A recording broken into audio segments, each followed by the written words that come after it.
પહેલગામનો જવાબ ભારતે મુંહતોડ રીતે આપ્યો હતો। આપણે જોયું હતું કે ભારત દ્વારા પાકિસ્તાન ઉપર એર સ્ટ્રાઇક કરવામાં આવી હતી અને એ બાદ 24 કલાકની અંદર આજે પાકિસ્તાન દ્વારા જમ્મુ કાશ્મીરના અનેક એવા અલગ અલગ વિસ્તારમાં પણ ગોળીબાર કરવામાં આવ્યો હતો અને આ જ ગોળીબારની અંદર 15 જેટલા નાગરિકોના મોત થયા છે। પરંતુ ક્યાંક હવે આ જ વાતને લઈને સેનાના પ્રમુખ છે તેમનું સૌથી મોટું નિવેદન સામે આવ્યું છે।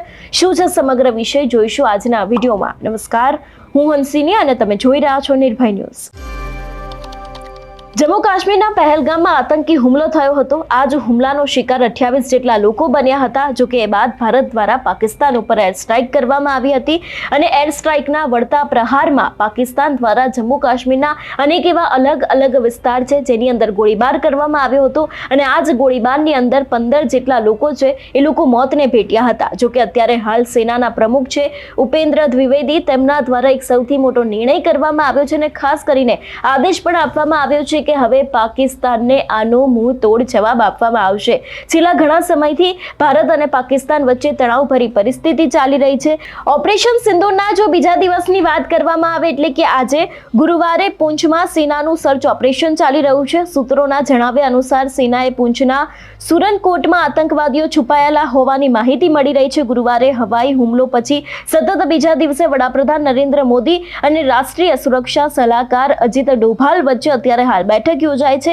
આ મુલાકાત 50 મિનિટ ચાલી હતી અને ડોભાલે બુધવારે સવારે પીએમ મોદીને પણ ઓપરેશન વિશેની માહિતી આપી દીધી હતી। ગુરુવારે સંસદમાં સર્વપક્ષીય બેઠક યોજાઈ હતી અને આમાં સરકારે તમામ પક્ષોને ઓપરેશન સિંદૂર વિશે માહિતી આપી હતી। બીજી તરફ બુધવારે રાત્રે પંજાબના અમૃતસરમાં 6 વિસ્ફોટ સંભળાયા હતા।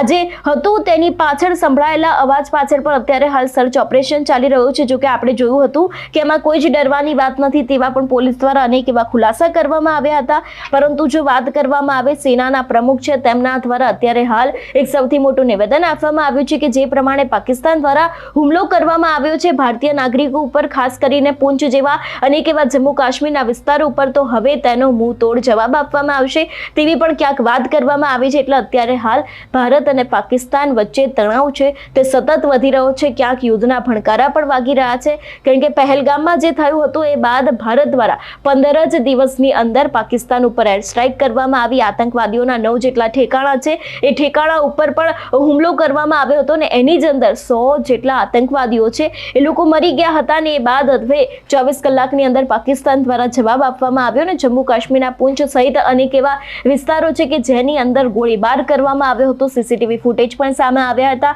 એની અંદર પણ દેખાઈ રહ્યું છે કે 2 જેટલા વ્યક્તિઓ એકસાથે વાતચીત કરી રહ્યા હતા અને તે જ સમયે પાછળથી અવાજ આવ્યો હતો। ખાસ કરીને એવી પણ ક્યાંક માહિતી આવી રહી છે કે ગુરુદ્વારાની અંદર પણ ગોળીબાર કરવામાં આવ્યો હતો અને ઘણા બધા લોકો એનો પણ ભોગ બન્યા છે।